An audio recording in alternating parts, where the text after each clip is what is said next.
اے خداوند میرے خدا، میرا توکل تجھ پر ہے، سب پیچھا کرنے والوں سے مجھے بچا اور چھڑا۔ ایسا نہ ہو کہ وہ شیر ببر کی طرح میری جان کو پھاڑے، وہ اسے ٹکڑے ٹکڑے کر دے اور کوئی چھڑانے والا نہ ہو۔ اے خداوند میرے خدا، اگر میں نے یہ کیا ہو، اگر میرے ہاتھوں سے بدی ہوئی ہو، اگر میں نے اپنے میل رکھنے والے سے بھلائی کے بدلے برائی کی ہو، بلکہ میں نے تو اسے جو ناحق میرا مخالف تھا بچایا ہے، تو دشمن میری جان کا پیچھا کر کے اسے آ پکڑے، بلکہ وہ میری زندگی کو پامال کر کے مٹی میں اور میری عزت کو خاک میں ملا دے۔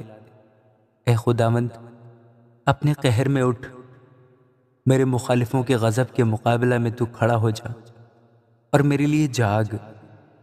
تو نے انصاف کا حکم تو دے دیا ہے، تیرے چوگرد قوموں کا اجتماع ہو اور تو ان کے اوپر عالم بالا کو لوٹ جا۔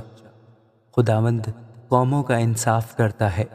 اے خداوند، اس صداقت اور راستی کے مطابق جو مجھ میں ہے میری عدالت کر۔ کاش کہ شریروں کی بدی کا خاتمہ ہو جائے، پر صادق کو تو قیام بخش، کیونکہ خدائے صادق دلوں اور گردوں کو جانچتا ہے۔ میری سپر خداوند کے ہاتھ میں ہے جو راست دلوں کو بچاتا ہے۔ خدا صادق منصف ہے، بلکہ ایسا خدا جو ہر روز قہر کرتا ہے۔ اگر آدمی باز نہ آئے تو وہ اپنی تلوار تیز کرے گا۔ اس نے اپنی کمان پر چلا چڑھا کر اسے تیار کر لیا ہے۔ اس نے اس کے لیے موت کے ہتھیار بھی تیار کیے ہیں۔ وہ اپنے تیروں کو آتشی بناتا ہے۔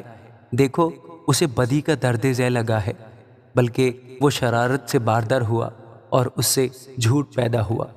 اس نے گھڑا کھود کر اسے گہرا کیا اور اس خندق میں جو اس نے بنائی تھی خود گرا۔ اس کی شرارت اسی کے سر پر آئے گی، اس کا ظلم اسی کی کھوپڑی پر نازل ہوگا۔ خداوند کی صداقت کے مطابق میں اس کا شکر کروں گا اور خداوند تعالیٰ کے نام کی تعریف گاؤں گا۔ آمین۔